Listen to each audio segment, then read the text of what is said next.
Hey, good morning, good afternoon, good evening, however you're doing. I hope you're doing well and staying safe. So, let's start this video off. Look at that. I was pretty impressed. This is an LCD, and it's got just about as much going on inside as the plasmas. This is from 2006. Guys, refiners, what happens if you die? It's a pretty morbid question. The topic has come up on GRF a couple times. What happens if you die? Is your family going to be safe cleaning up your messes? This is, I probably never would have made a video about this if it hadn't been for the coronavirus.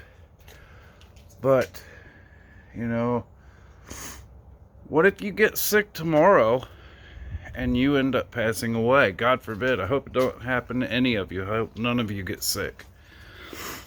But we deal with some, pretty dangerous acids.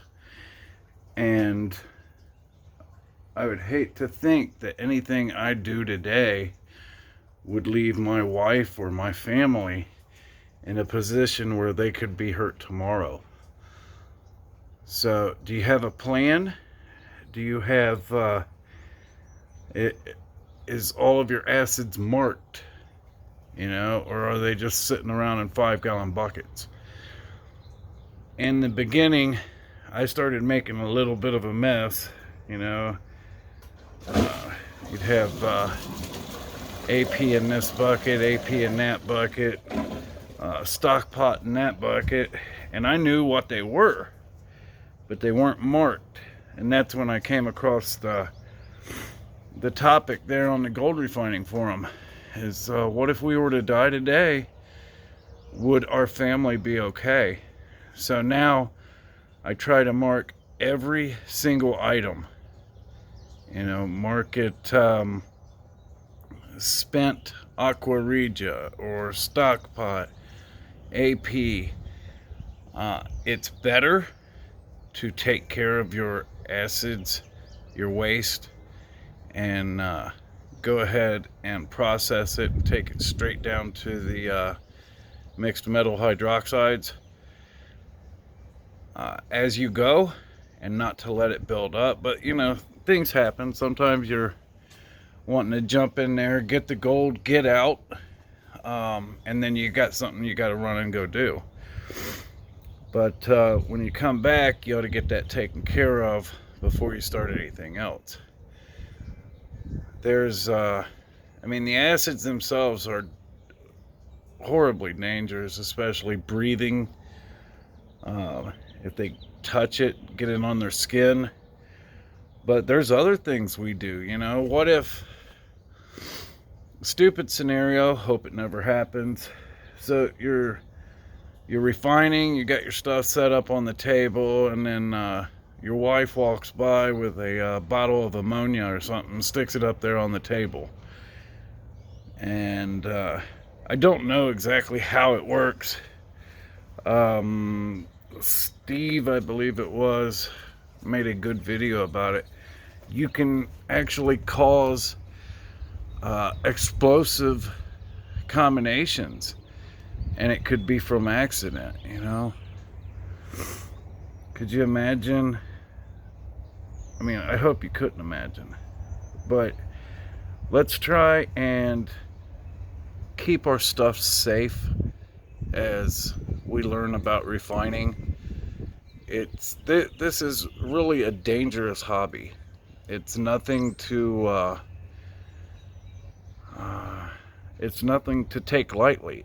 Every time you open a bottle that you bought from the store, if you mix that with another item and you like put AP is a good a good example. Gosh, my eyes are horrible. Sorry, I got like no sleep last night at all. AP is a really good example. Not enough people are worried about it. They're like, well, it's just AP. Guys, it is still a very corrosive acid. And, you know, when you put copper into solution, we had a friend die there on the forum last year. Kenneth Sizemore ended up getting copper poisoning. Where he got that from, was it the AP? Was it smelling vapors over time? You know, I don't know if he ever did find out exactly where he got it from, but heavy metal poisoning is nothing to turn your nose up to. So let's make 2020 the year that we do everything safe. And if you've got a mess, you know, best place to start is the Gold Refining Forum. There's a section in there dealing with wastes. And if you need help, reach out to someone here on the forum, on the Facebook page. Get it taken care of. Get your acids down to something that's manageable. And if you've gotten to the point where you've got like 10 or 15 buckets that you're working on, really stop what you're working on and take care of those. Let's not leave a legacy of being the person that caused somebody else to get hurt a year after we're gone. You know, let me give you an example. Your wife, let's say she knows everything about taking care of the safety of the acids and stuff, just like you do, okay? Let's say she's better refiner than you are, but you guys go out on the way over to your daughter, new baby just got born or something, and you guys get in an accident and both of you die. All right, now your backup plan just got ruined. Okay, now your daughter, brand new mother, has to deal with everything that's in your garage or your workspace. Never refine out of the garage, guys.